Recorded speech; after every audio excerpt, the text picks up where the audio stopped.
صاحب منور علی خان صاحب آداب. آداب سلام صاحب. آج ہم نے آپ کو زحمت اس لیے دی ہے کہ کیونکہ مرحوم بڑے غلام علی استاد صاحب کی برسی ہے, غالباً 13ویں برسی ہے. جی ہاں. تو اس سلسلے میں میں چاہتا ہوں کہ آپ خان صاحب کا کوئی خاص پروگرام ہمارے سننے والوں کو سنوا دیجیے ان کی گائکی کے بارے میں, کیونکہ آپ تو ماشاءاللہ بچپن سے ہی خان صاحب کے ساتھ ہی رہے. جی ہاں. تو خان صاحب تو پٹیالے گھرانے کے ایک خاص نمائندے کی حیثیت سے تھے. جی کیا شک. تو آپ ان کی گائکی کے بارے میں یا اس پہ, کیونکہ آپ کے تو والد صاحب تھے وہ. میں سلامت صاحب جی کیا عرض کر سکتا ہوں, دنیا نے غلام علی خان صاحب کو سنا اور بفضل تعالیٰ آج بھی لوگ موجود ہیں جنہوں نے غلام علی خان صاحب کا بہت اچھا دور دیکھا. جی میں نے بھی دیکھا غالباً. تو خان صاحب پٹیالے گھرانے کے نمائندے تھے اور پٹیالہ گھرانہ شروع ہوتا ہے خان صاحب علی بخش جرنیل اور فتح علی خان صاحب کپتان. تان کپتان دو بھائی تھے. ہاں جی. ان لوگوں سے آغاز پٹیالہ ہوتا ہے, یعنی گانے کا, اس گھرانے کا. علی بخش خان صاحب جرنیل صاحب نے اور فتح علی خان صاحب نے ابتدائی تعلیم بہرام خان صاحب سے حاصل کی اور اس کے بعد گوالیر میں خان صاحب حدوسو خان صاحب, پھر بڑے مبارک علی خان صاحب جے پور کے, اور پھر اس کے بعد قبلہ اوقاباد تانڈس خان صاحب جی دلی والے, جہاں دلی والے, ان سے تعلیم حاصل. یہ محلہ تو دلی میں اب تک موجود ہے. جی ہاں. تو ان 4 گائکیوں کو ملا کے فتح علی خان صاحب اور جرنیل صاحب نے ایک پرفارمنس تیار کیا, ایک گائکی کو نشو نما. جی تو غالباً اسی کا نام پٹیالہ گھرانہ پڑ گیا. حدوسو خان صاحب میں خصوصیات یہ تھیں کہ بھائی وہ اس قدر زوردار اور اس قدر طاقتور گانا گاتے تھے. جی تانڈس خان صاحب اس قدر لہکار تھے اور وہ پرانے انداز کا جو صحیح طریقہ تھا لہکاری کا اور جو انداز تھے رات کے بڑھت کے خیال کے انوسار کہ خیال میں کتنی بڑھت ہونی چاہیے, وہ ان کے ماہر تھے تانڈس خان صاحب. اچھا خان صاحب یہ بتائیے کہ ہمارے مرحوم استاد سے میوزک کی تعلیم کس سے انہوں نے حاصل کی؟ میرے والد مرحوم نے اپنے والد علی بخش خان صاحب قصور والے اور کالے خان صاحب قصور والے, جو کہ گورے اور کالے کے نام سے مشہور ہیں ہندوستان میں. گورے اور کالے سنا ہے قصور کے. جی یہ دونوں بھائیوں نے سیکھا خان صاحب فتح علی خان صاحب سے. اچھا. ویسے ہمارا خود کا اپنا قصور کا گھرانہ بہت پرانا ہے پنجاب. صاحب یہ ایک وہاں علی بخش ظہور قصوری ہوتے تھے. وہ علی بخش قصوری تھے, علی بخش ظہور نہیں. علی بخش ظہور لاہور کے رہنے والے تھے. علی بخش قصوری جو تھے یہ آپ ہی. جی ہاں, یہ بھی میرے کالے خان صاحب کے نواسے ہوتے تھے. اچھا. اور میرے پرزیاد بھائی ہوتے تھے. مجھے ان کو سننے کا اتفاق ہوا ہے. خان صاحب بہت ہی باکمال لوگ تھے, وہ بہت ہی اچھا گاتے تھے. بہرحال ہمارا اپنا گھرانہ قصور کا ہے جو بہت ہی پرانا ہے. ہم لوگ بھی دھرپتیے تھے اور پنجاب میں جو دھرپت کام گایا جاتا ہے اس کو گاتے تھے. قوال بھی ہم ہی لوگوں میں سے تھے. تقریباً ہر چیز کے ماہر فن اس گھرانے میں موجود ہے. تو پٹیالہ گھرانہ کیسے ہو گیا پھر آپ کا؟ ایسا ہے کہ ہم لوگ جا کے شاگرد ہوئے. اچھا آپ پٹیالے میں آئے. ہمارے دادا جا کے فتح علی خان صاحب سے انہوں نے سیکھا. آپ کے دادا صاحب کا اس میں گرام استاد علی بخش خان قصور والے میں نے عرض کیا. اچھا جی.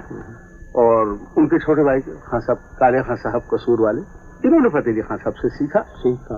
اور پھر انہوں نے جو اس میں اور وہ کی ہیں امینڈمنٹس کیے گانے میں, اس پٹیالہ گائکی میں وہ اور بھی خوبیاں اس میں بھری. اس میں 4 سال لگایا. اول تو پٹیالے میں کوئی کمی نہ تھی, لیکن پھر بھی جو ان کی اپنی طبیعت کی استاد تھی, جو ان کی اپنی طبیعت کی وجہ تھی, اس کو بھی انہوں نے بھرا اس میں. تو تیاری صحیح معنوں میں جتنی شفاف اور صحیح ہونی چاہیے یہ میرے والد صاحب کے گانے میں موجود بدرجہ آتم پائی جاتی تھی.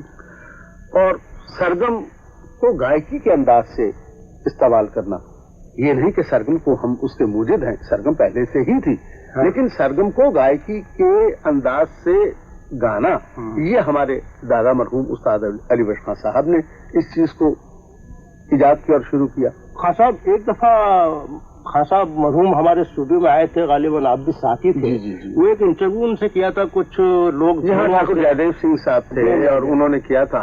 وہ بڑا قیمتی انٹرویو ہے، بڑا تعلیمی وہ حیثیت رکھتا ہے.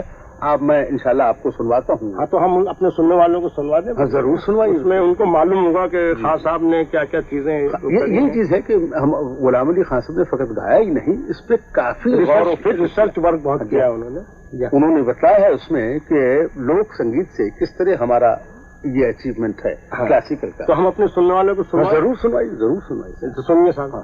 بہت دنوں تو بڑا معلوماتی رہا یہ، تو اس میں تو خان صاحب نے بہت کچھ ہمیں بتایا.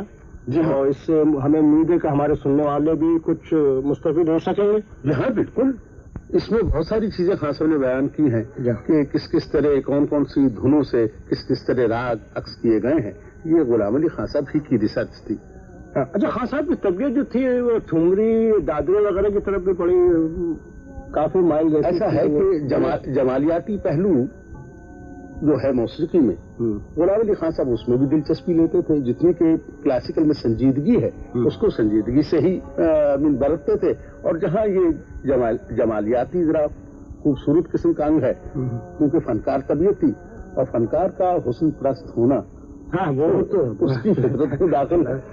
خان صاحب میں نے اکثر خان صاحب کو سنا ہے جب وہ جیسے بڑے بڑے فنکشن ہوتے تھے، میوزک کانفرنس وغیرہ، جب خان صاحب اپنا آئٹم ختم کرتے تھے جی تو لوگ اس کی فرمائش کرتے تھے، وہ ایک گاتے تھے ہری اوم. جہاں ایک بھجن ہے یہ، اور میرے والد صاحب ہی نے گایا اور انہوں نے بہت سجا یہ، اور انہوں نے اس کو بہت ہی عجیب انداز سے اور بہت روحانیت بھرے انداز سے گایا. وہ ختم ہی اس پہ ہوتا تھا اور سننے والوں کی یہ خواہش ہوتی تھی کہ خان صاحب کا پروگرام اول تو خان صاحب سب سے آخر میں آتے تھے. جی ہاں. اور غالباً صبح ہو جاتی تھی. جی جی. تو لوگ فرمائش کرتے تھے تو خان صاحب بڑے پیار سے کہتے تھے کہ اچھا آپ لوگ خاموش بیٹھ جائیے. جی ہاں.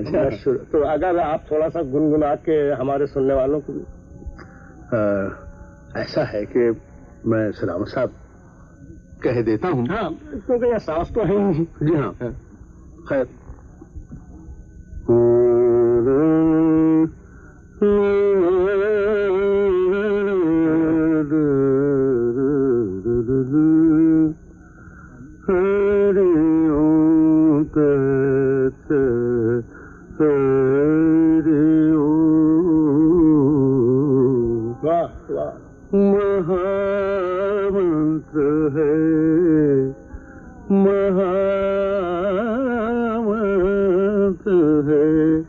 اس کو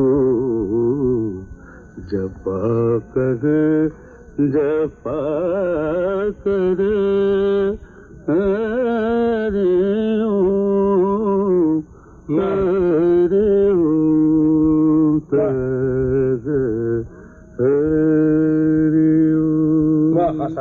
اچھا تو اب ہم اپنے سننے والوں کو کیا سنوائے خان صاحب کو کوئی ایسی چیز جو آپ کو خاص پسند؟ دیکھیے اس میں تو خان صاحب کا انٹرویو ابھی آپ نے سنوایا. جی ہاں. اب والد صاحب کی ایک بہار کو دھن کے انداز سے بھی گایا ہے اور اس میں جو ٹھوری انہوں نے گائی ہے ان کی اپنی ہی بندش ہے. بڑی حسین ہے یہ. اور رات کو کس طرح دھن کے انداز سے گایا جاتا ہے یہ ہمارے والد صاحب نے اس کو بہت ہی اچھی طریقے سے پیش کیا. قدرتاً یہ ریڈیو میں موجود ہے، آپ یہ ضرور سنوائیے. اور بہت ہی کم سنا گیا ہوگا غالباً. یہ سنوائے ہم کس سننے والوں. ضرور سنوائیے.